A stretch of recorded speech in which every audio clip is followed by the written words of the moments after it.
3, 4, 5, 6, 7, 8. Coach Bob lived in the US and got a lot of exposure. He chose to return home. And when he returned home, he came to Parliament and asked Parliament to take exercises very seriously. He did it on a voluntary basis.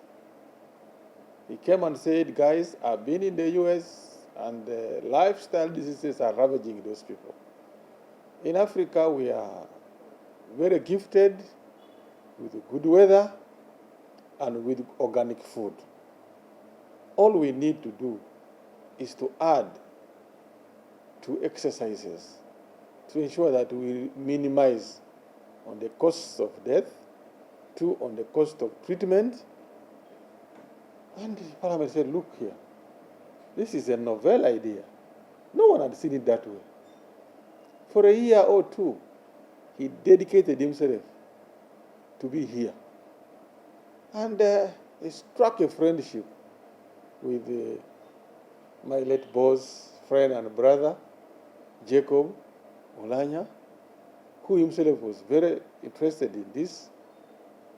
And the commission sat and said, no, this guy is bringing something new to Parliament, which had never been looked at that way.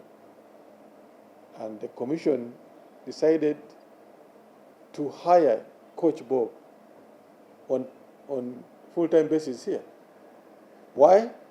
Because when the cabinet had dedicated a national physical activity day, so this matter had gained traction within government. That is very important.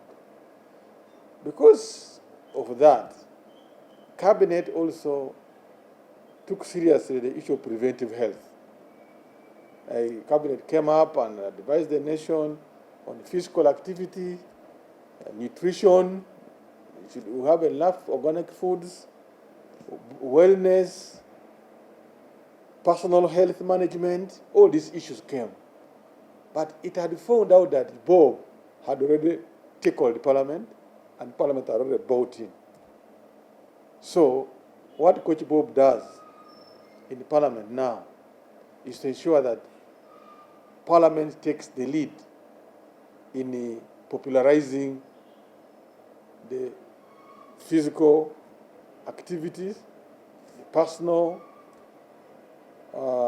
health management issues, the body wellness, and our gym is only under Mr.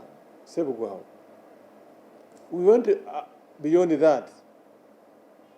I told him in my department, every time lunchtime, before lunch, he has to come and take the department staff through the physical activity. It's working.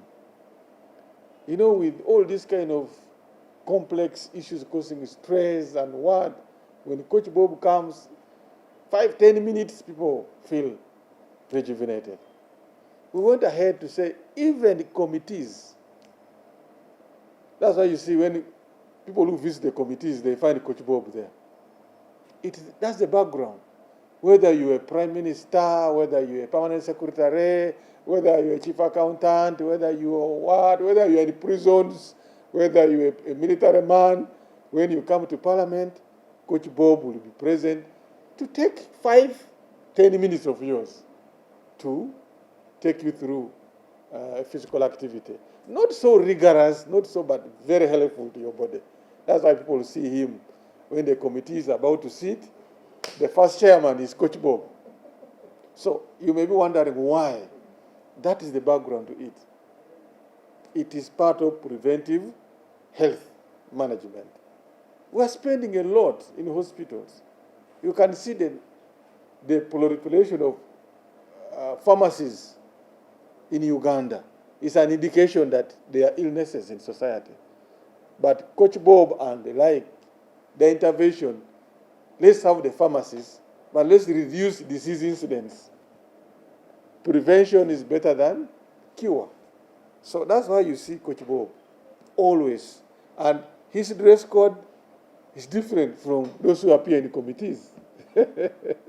Yes, he has a license to do that.